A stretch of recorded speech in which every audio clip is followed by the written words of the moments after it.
Good day, everyone. Again, I'm Sir Gilbert. Ito ay pag-aaralan naman natin ay tungkol sa ah, square roots that are rational or it is irrational numbers.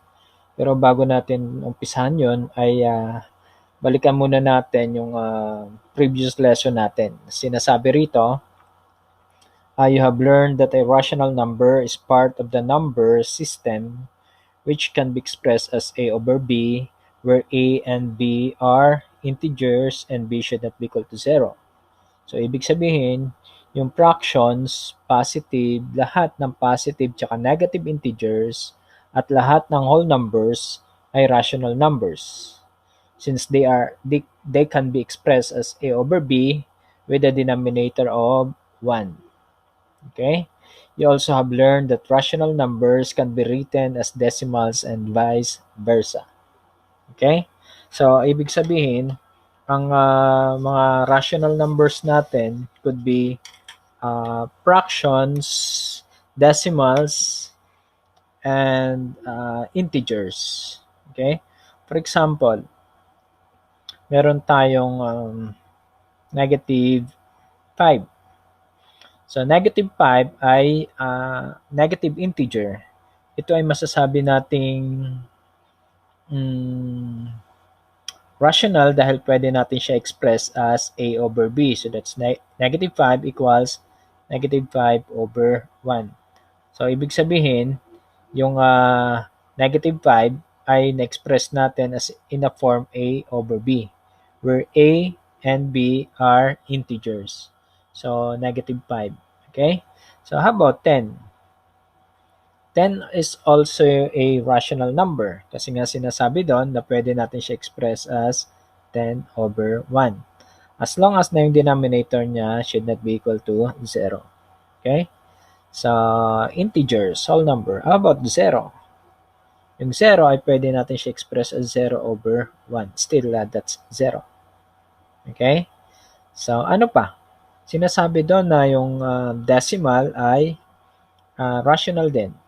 Katulad ng terminating decimal na 0.5. Kasi ang katumbas nito ay 1/2. So, pag in-express natin yung 0.5 in a fractional form, so magkakaroon tayo ng a over b. Okay? So, terminating decimal. Meron din tayong repeating decimal. That's a 0.6666 and so on. Okay? So, ibig sabihin nito, repeating yung 6 o repeated. Okay? Ang katumbas niyan ay 0.6 with vinculum o yung may bar sa taas. Okay? So, repeating decimal. Ang repeating decimal na fraction na katumbas nito ay 2/3. Okay? So, in short, pwede rin natin siya express as in a form a over b. Okay? So, pwede natin siya express as a over b. Ayan. So, hindi natin mapakita. It's a over b. Okay? So, integers, terminating, repeating decimals ay rational numbers. Ano naman yung sinasabing irrational numbers? So, ito yung irrational numbers. So, all numbers that are not rational, ang tawag natin ay irrational numbers. Okay? Okay. So, let's now proceed to our main topic. So, okay, introduction of the topic. So, principal roots. Okay, ano ba itong principal roots? So, ang principal roots, ito yung mga positive roots ng isang square roots. Okay? Or radical numbers. Okay? So, paano nga ba ito ginagawa? So, principal roots, exponents can be used to express that a number, the base is being multiplied by itself one or more times. You can write 5 times 5 as 5 squared. Okay, so 2 times 2 times 2 as 2 cube, read as 2 cube, and 3 times 3 times 3 times 3 is 3 raised to 4, or read as 3 raised to the fourth power. Okay? So reversing the above mentioned process, we can find the roots of a given number. So these roots are square root, cube root, fourth root, fifth root, and so on. Okay, balikan natin yung principal nth root of a number. So, sabi dito, the principal nth root of a number A is represented as n root square root n root of A, where n also called the index.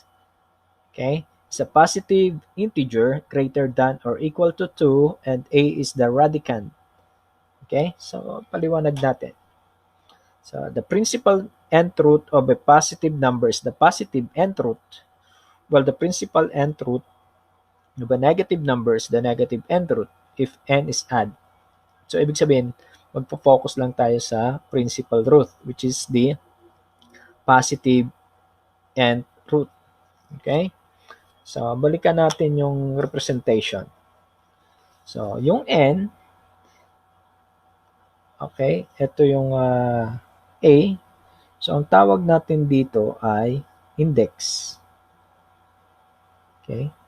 So ang tawag natin dyan ay index. Ito naman, ang tawag natin dito sa A ay radicand.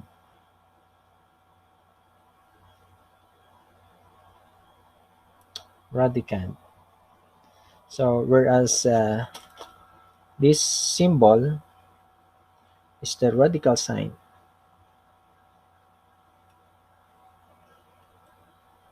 Okay? So ayan. So index yung nasa taas, then ito ay radical sign, ito naman yung nasa loob, yan yung tinatawag nating. Okay, so let's proceed to our examples. So ngayon, alamin natin yung mga principal roots ng mga numbers na ibibigay ko na to. No? So let's have number 1. So that's square root of 121. Okay? So ba't ko nasabing square root yan? Dahil alam naman natin na ang index niyan ay understood na 2. So dito, no? Ibig sabihin yan, 2 yung index niyan. Okay? So you think of a number na pag minultiply natin sa sarili niya, ang sagot niya ay 121. Okay? So, 'di ba, pag number na pag minultiply natin sa sarili niya, ang sagot ay 120. Meron ba? Okay. So, meron, no? So, and that's 11. 11 times 11 equals 121. So, ibig sabihin yan, yung square root of 121, okay? Square root of 121 is equal to 11. Okay? So, dahil ang 121 ay nanggaling sa number na pag minultiply natin sa sarili niya, ang sagot niya ay 121. Okay? So, paano nangyari yan? So, square root of, that's 11 squared. Okay? Okay. 11 squared dahil 11 times 11 yan. So, ito kasi, kinakancel lang natin to. So, di ba, understood na may 2 siya rito. So, kinakancel na natin yan. So, ang sagot niya ay 11. Okay? Ayan. So, kaya ang square root of 121 equals 11. So, 11 is also the principal root. Okay? So, ito rin yung tinatawag nating principal root ng 11. Ng 121. Okay? Okay. Example number 2. Okay. Example number 2 ay 3 naman nandito. Okay? So, that's negative 1 over 27. Okay? So, ang basa natin dito ay cube root of negative 1 over 27.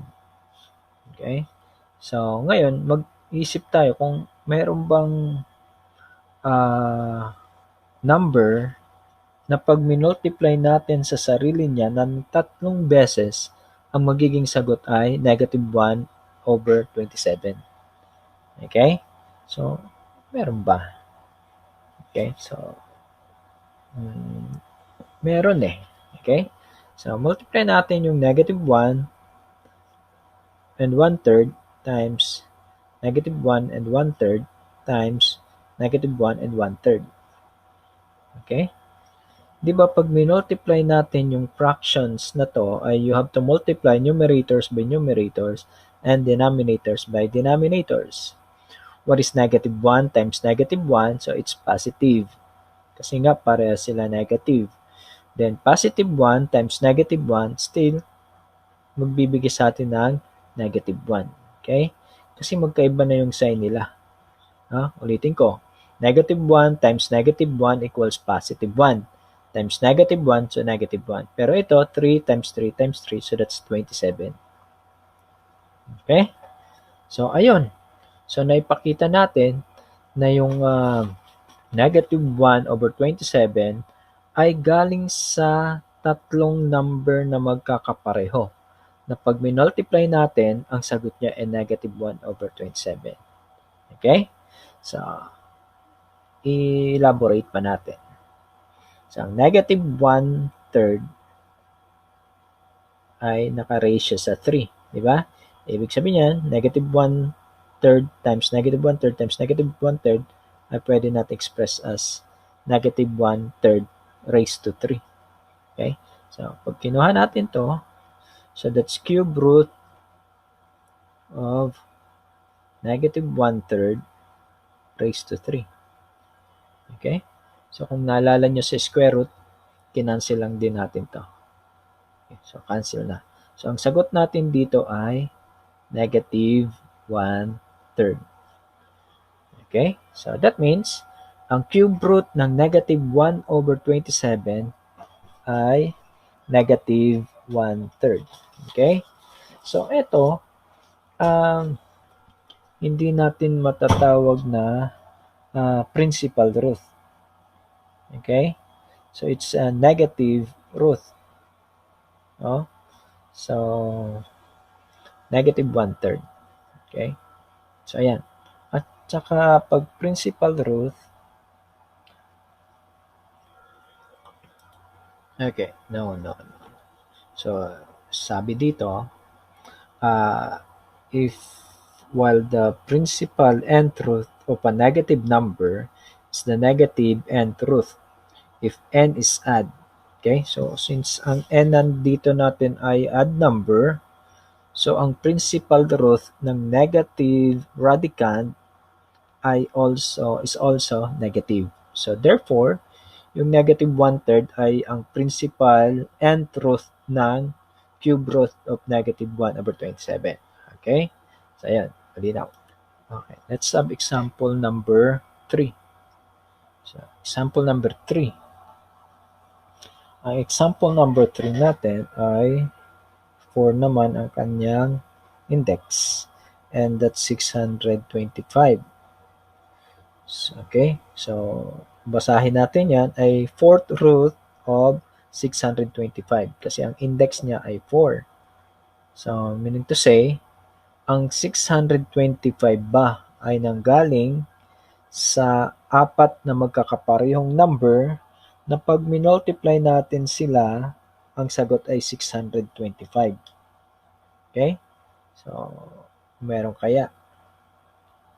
Okay, so subukan natin yung 5 times 5 times 5 times 5. Okay? Kasi 5 times 5 is 25. Then, 25 times 5, it's 125.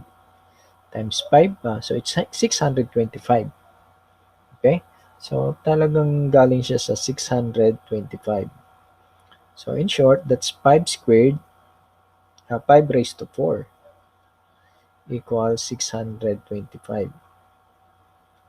So, that means, yung 4th root of 625 ay 5 raised to 4.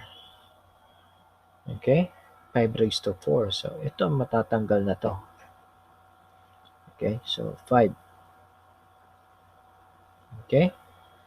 So, ibig sabihin nun, ang principal root ng 4th root of 625 ay 5. Okay? Ayan. Okay, let's have example number 4. Example number 4. It's a square root of 0.25. Okay? So, square root of 0.25. Okay. So, ibig sabihin, 2 ang index natin. So, yung 0.25 ay nanggaling ba sa dalawang number na magkapareho? Na pag multiply natin, ang sagot niya ay 0.25. Okay? So, meron. And that's 0.5 times 0.5. So, 0.5 times 0.5 equals 0.25. Okay? In short, this one is square root of 0.5 squared. So, this will be cancelled out. So, 0.5 is the principal root of square root of 0.25. Okay? Yan yung principal root natin. Okay? So, let's have example number 5. So, example number 5 ay 5th root of 32. So, ibig sabihin, yung 32 nanggaling sa isang number na pag multiply natin sa sarili niya ng 5 beses, ang sagot niya ay 32. Okay? So, actually, that's 2. 2 times 2 times 2, that's 8. Times 2, that's 16. Times 2, 32. Okay? So, that's 2 raised to 5. So, kaya ito, that's 5th root of 2 raised to 5. Or, pwedeng tanggalin na natin ito. Okay? So, kaya pwede natin siya i-cancel. So, 5th root. So, equals 2. So, the principal root of 5th root of 32 is 2. Okay? So, ayan. So, that's example number 5. Okay. So, let's have example number 6. So, number 6, 4th root of negative 81. Okay? So, 4th root of negative 81. So, mapapansin natin na ang radicand ay negative 81. Okay? So, negative. Habang ang index natin ay even number. Okay? So, sinasabi dito na if n o yung index natin is even and the radicand is negative, the principal nth root is not defined, or ibig sabihin, it does not exist. Okay? Tama.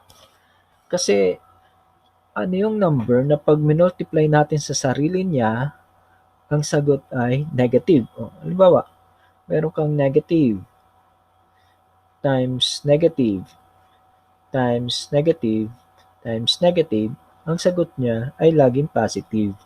Kasi ito, positive, ito ay positive. So, pag multiply natin yan, positive.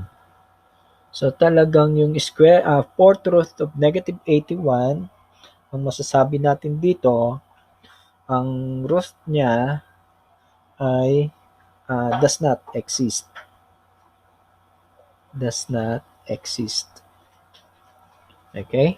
So, that's the 4th root of negative 81. Root does not exist. Okay, let's continue. So, this time, let's determine if the root of the following is a rational or irrational number. Okay? So, di ba, pag sinabi nating rational number, it could be it can be expressed, or pwede natin siya express in the form A over B. Pag hindi naman, irrational number yon. Okay? So, let's have an example. Let's say example number 1. Say square root of 56. No? Square root of 56. You think of a number na pag minultiply natin sa sarili niya, kasi nga ang index natin ay 2. So, ang magiging sagot ay 56. Meron ba? Okay, parang wala. Oh.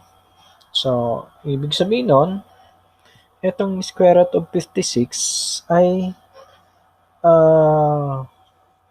walang perfect square. No? So, pero meron tayong makukuha principal roots. Okay? Ano bang principal roots nito? Okay? So, ito ay nanggaling sa 4 times 14. Take note itong symbol na to ay isang symbol din ng multiplication. So, 4 times 14 equals 56. Diba? So, pero, ang pwede lang nating ilabas dito ay yung 4. No? It's a perfect square. Okay? Na pag multiply natin sa sarili niya, ang sagot niya ay 4. So, that's 2 times 2. So, pwede natin siya ilabas as 2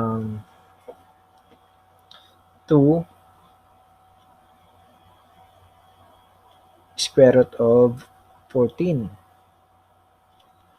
Okay? So, 2 square root of 14. So, ibig sabihin yan, yung square root of 56 ay irrational number. Okay? Irrational number. Diba? Okay? So, kasi hindi natin siya pwedeng express as rational number. No? So, check natin using my calculator. Okay? So, ito. No? So, ayan. Okay? So, huwag nyo nang titigan to. Okay? Square root of 56. Okay, lumalabas, that's 2 square root of 14. So, 2 square root of 14 sa calculator natin. So, ano yan? Sa decimal. Sa decimal ay 7.483314773547888. So, may karugtong pa yan. Okay?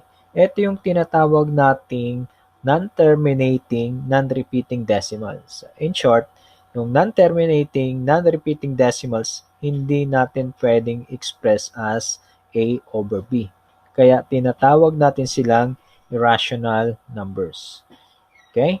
So, pwede lang natin siya express as with radical. So, 2 square root of 14. Okay? Malinaw? So, ibig sabihin, ang square root of 56 ay irrational number. Okay? Let's have example number 2. So, that's cube root of negative 81. Okay? So, again, let's think of a number na pag minultiply natin sa sarili niya ng 3 beses, ang sagot niya ay negative 81. Ano kaya yun? Okay? Parang wala naman. No? So, kasi, ang makukuha lang natin dito ay 3 beses nga. Yung 27 lang. So, 27 times negative 3. Okay? 27 times negative 3. So, ang 27, pwede natin siyang ilabas. Pero yung negative 3, matitira siya sa loob. Parang yung example number 1. Okay? So, kasi yung 27, pwede natin siyang express as 3 times 3 times 3. So, 27. So, pwede natin siyang ilabas. So, that's 3.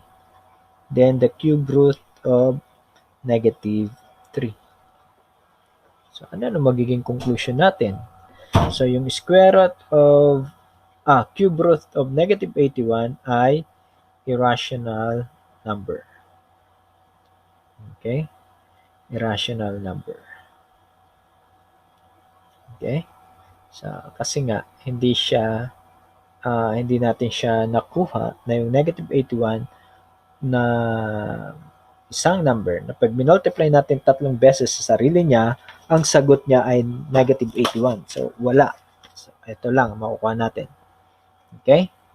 Ayan. So, okay. So, check uli natin sa aking mahiwagang calculator. Okay? So, it's cube root of negative 81. Okay. Cube root of negative 81. Okay? Ayan. So, lumalabas. That's 3 cube root of negative 31. So, pares tayo. So, 3 cube root of negative 3. Negative 3. Okay? Pero, pag decimal yan, ang katumbas niya ay 2.16337435467 plus and so on. Okay? Ibig sabihin yan, may karugtong pa. Okay? So, kaya, in short, so itong cube root of negative 81 ay talagang irrational number. Okay? Tuloy tayo. So, meron tayong example number 3. So, this time, fifth root of negative 1024. Ito, 5 beses naman. I-multiply natin sa sarili niya. Okay? Tapos, ang magiging sagot ay negative. Okay? Ano kaya yun? So, negative magiging sagot. Okay? So, di ba 4? Okay. So, 4. Okay? So, it's negative 4 times negative 4 times negative 4 times negative 4 times negative 4. Okay? So, ayan. Negative 4 times negative 4 equals 16. And 16 times 4 equals 64. Times 64 times 4, 256. Times 4 again equals 1024. Okay? So, sa sign tayo. Negative times negative, positive times negative, negative times negative, positive times negative, negative. Okay? Negative 1024. Okay? So, ayan. So, that's the fifth root.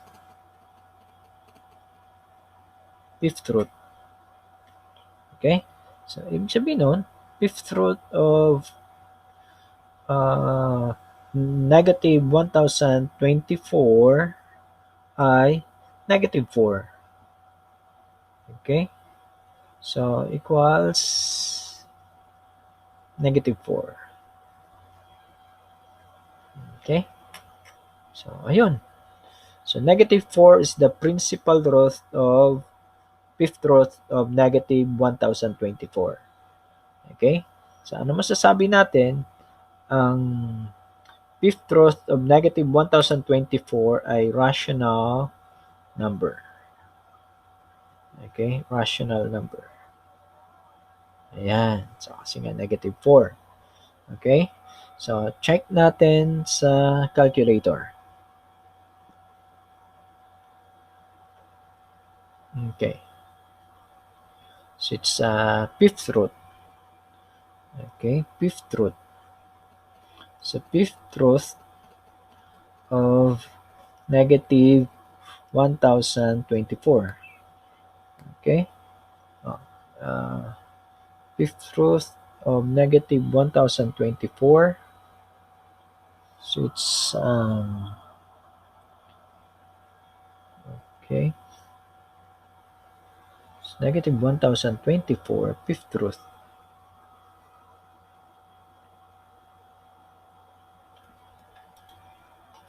Pero parang iba yung sagot niya. Bakit kaya? Okay? So, kung tutuusin, so, fifth root of negative 1024 ay talagang negative 4. So, ibig sabihin, hindi niya kinonsider yung negative 1, which is negative 1 times negative 1 times negative 1 times negative 1 times negative 1 times negative 1. It's also negative 1. Okay? Subukan natin sa ibang calculator. Okay? So, okay. So, dito lumalabas na yung fifth root of negative 1024 ay talagang negative 4. Okay? That's fifth root of negative 1024 ay talagang negative 4. Pag minano-mano natin yan, let's say negative 4 times negative 4 times negative 4 times negative 4 times negative 4. Okay, ilan yan? So, negative 4, 1, 2, 3, 4, 5. Okay? So, equals negative 1024, which is negative 1024. Dito. Okay? So, merong problem itong isang calculator na to. Siguro kasi hindi pa siya na-update. Okay? So, actually, yung negative 1, fifth root of negative 1 is also negative 1. Okay? Okay, so let's proceed to number 4. That's square root of 1,000. Okay? Square root of 1,000. Okay. So, ibig sabihin, ang index natin dito ay 2. So, ano kaya yun? Think of a number na pag minultiply natin sa sarili niya, ang sagot niya ay 1,000. Parang wala. Okay? So, makukuha natin ay 100 times 10. 100 times 10 ay 1,000. So, ang 100 ngayon ay pwede nating ilabas. So, kasi 10 times 10 yan eh. So, square root of 100 ay 10. So, pwede natin siya ilabas. 10 square root of 10. So, ibig sabihin, yung square root of 1,000 ay irrational number. Irrational number. Okay? So, check uli natin. Dito. Subukan natin. Kasi doon siguro dahil negative siya. So, square root of 1,000. Ayun, equals, ayan, 10 square root of 2. 10 square root of 2. Okay? So, sa isang calculator, square root of 1,000, ang ibibigay kasi nito ay decimals. Kaya, mas prefer ko itong 10 square root of 10. Okay? So, dito, non-terminating decimals, pero may katumbas din siya. So, it's 31.662216810176601. May karugtong pa yan. So, ayun, no? So, that's 10 square root of 10. Okay? Ito. Fourth root of 625. Ito, nabigay natin example kanina. Okay? So, ito ay fourth root of 5 times 5 times 5 times 5. So, equals 5. So, ibig sabihin, ito ay rational number. Rational number. Okay? So, check natin ulit. So, fourth root of 625. Okay, so it's 5. So, talagang 5 nga siya. Okay, so equals 5. Okay, so talagang rational number. Ito, so square root of 125. Wala din. So, kasi ito ay 25 times 5. So, 25 times 5 ay 125. Ang 25, ito lang yung tinatawag nating perfect square. So, that's 5 squared. So, 5 times 5 times 5 yan eh. Ito, ang index natin ay 2 lang. So, 25 lang pwede natin ilabas. That's 5 square root of 5. Okay? So, therefore, it's a irrational number. Irrational number. Okay? So, let's check again. So, square root of 125. So, equals 5 square root of 100. 5 square root of 5. Okay? So, and that's irrational number. Okay, example number 7, fourth root of 16. Okay, ito parang ito rin yung kanina. So, fourth root of, that's 2 raised to 4. So, cancel na to. So, that's 2. Okay, so, rational. Rational number.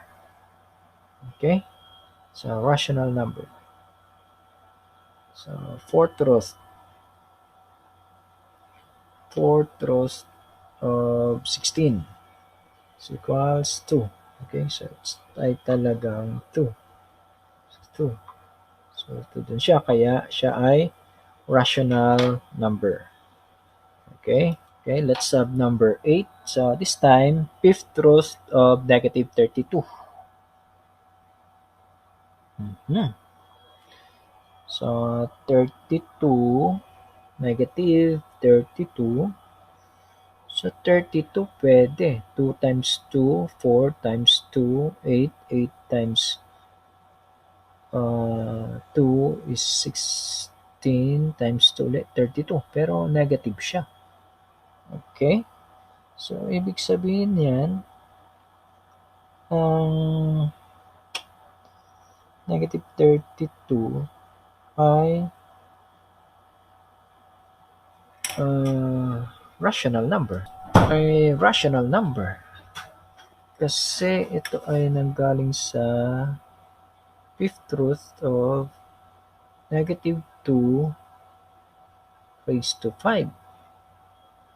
Okay? So, negative 2 times negative 2 is positive 4. Positive 4 times negative 2 is negative 8. Negative 8 times negative 2, so it's positive 16. Positive 16 times negative 2, it's negative 32. Okay? So, and this will be cancelled out. It's equals negative 2. So, ang fifth root ng negative 32 ay negative 2 and therefore, it's rational number. Okay? So, ngayon, hindi ko siya pwedeng i-check doon sa isang calculator. Kasi baka hindi na naman niya isama yung negative 1. Okay? So, subukan natin dito sa isa kong calculator. So, it's fifth root. Fifth root of negative 32 equals negative 2.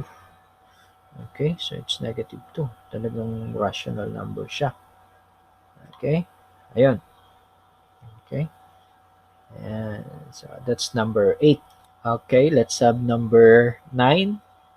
So that's cube root of negative 16. So cube root of negative 16. Okay, so mukhang wala tayong makukuha rito. Only 8. 2 times 2 times 2. So 8 times 2 is 16. Okay, so ibig sabihin, so this is only 3 cube root of 8 times negative 2. So only 8 ang pwede nating ilabas kasi nga 2 times 2 times 2. Okay, so that's 2, then cube root of negative 2. Okay, so 2 cube root of negative 2. So that means The cube root of negative 16 ay irrational number. Okay? Subukan natin dito sa isa kong calculator. Anyway, negative 2 naman siya. Hindi naman siya negative 1. Okay? So, let's say cube root of negative 16 equals, ayun, okay? So, lumabas din siya na 2 cube root of negative 2. 2 cube root of negative 2 ang cube root of negative 16. Okay, so parehas lang. So, and that's irrational number. Okay? Okay, last example natin. So, to determine if the root of the following is a rational or irrational number. So, fourth root of 256. So, fourth root of 256. Is it rational or irrational? So, magdi-determine yan depende dun sa principal root na makukuha natin. Okay? So,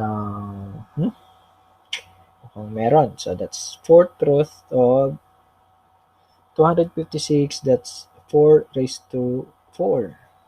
So, that's 4 times 4 times 4 times 4. Okay? So, tingnan niya. So, 4 times 4, 16. Times 4, 64. Times 4 pa, 256. Okay?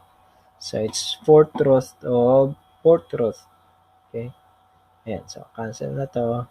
So, ang magiging sagot natin, yung fourth root of 256 ay 4. And therefore, it's a rational number. Okay? So, let's check. So, fourth root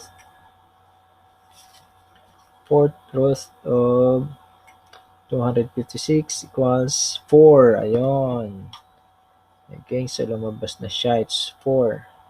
So, fourth root of 256 ay 4. Okay, katulad ng sagot natin.